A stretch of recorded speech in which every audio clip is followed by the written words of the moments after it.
Bonjour à tous, alors aujourd'hui on se retrouve dans cette vidéo pour réaliser ce petit tuto avec de la Fimo effet cuir, donc j'espère vraiment que ça vous plaire et je vous laisse avec la suite.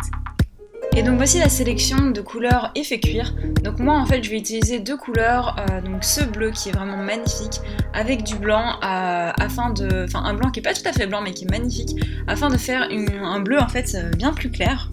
Et donc cette Fimo donne un effet vraiment cuir, elle se mélange de la même manière, on sait mélanger les pâtes, tout est pareil sauf un peu la cuisson et le résultat qu'elle donne et ce qu'on peut faire avec après c'est vraiment très intéressant. Donc là je vais la passer dans ma machine à pâte afin d'amincir la pâte et d'avoir un trait vraiment bien fait, de bien l'aplatir. Et je vais l'aplatir vraiment assez fin pour après pouvoir en faire en fait un marque-page. Donc je vais vous donner plusieurs idées. Donc là j'ai d'abord découpé une forme de petit marque-page dans du papier et voilà je découpe. Moi finalement je l'ai fait avec ma règle, mais j'aurais très bien pu le faire avec le morceau de papier que j'ai découpé pour faire un patron, mais voilà, j'ai préféré comme ça. Mais donc vous faites vraiment comme vous voulez, si vous avez justement une règle comme ça, c'est bien facile. Et donc voici ce que ça donne. Ensuite j'ai aussi découpé un ruban très fin pour faire la tâche que vous allez voir par la suite. Et là je vais réaliser un rectangle qui fait environ 1 cm sur 2 et je vais en fait tenir la base et faire des petits traits l'un à côté de l'autre sans couper jusqu'au bout sinon c'est la catastrophe, et avec un autre petit bout de pâte que je vais plier, mais bien laisser le trou au milieu, ce sera très utile après.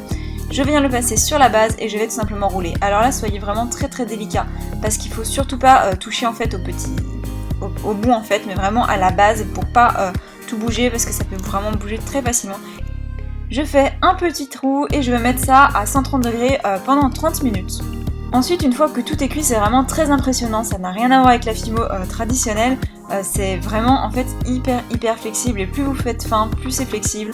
Après, le faites pas trop parce que ça risque peut-être d'être un peu plus fragile, mais c'est vraiment très résistant. Vous voyez, là je tire dessus en fait. Je vais en fait attacher on va dire un peu mon petit cordon sur le marque-page avec un petit pompon que j'ai fait juste avant. Et ça marche très bien, vous voyez, je tire et ça tient vraiment bien. Et donc voici ce que ça donne, je trouve que c'est vraiment facile parce qu'on peut en faire totalement soi-même. Et c'est joli et c'est personnalisable en plus. Et là j'ai fait un petit test pour vous montrer à quel point c'est hyper flexible. Vous voyez, franchement on dirait un serpent le truc. Ça se tourne dans tous les sens, ça se plie vraiment très bien et ça revient à la forme initiale. Bon après faut pas s'amuser à le plier, mais franchement ça tient très bien. Et donc là avec un Posca je vais écrire un petit mot en fait, vous écrivez ce que vous voulez, on peut même écrire le nom du livre. Là c'était pas le cas, j'ai écrit ça comme ça, mais voilà, ça écrit très bien aussi dessus. Et j'ai aussi fait des petits pompons, donc là j'en ai fait une grosse collection pour en faire des petites boucles d'oreilles, ça marche super bien. Et là j'ai fait avec un petit ruban, donc ça marche aussi avec du ruban, enfin il n'y avait pas de raison que ça marche pas, mais je trouve ça très joli. Et donc voici ce que ça donne dans un livre. Et donc voilà, j'espère vraiment que cette vidéo vous aura plu. N'hésitez pas à aller voir mon Instagram, mes boutiques qui sont en barre d'infos, ainsi que mes précédentes vidéos. Et je vous dis à très bientôt dans une prochaine vidéo. Bye!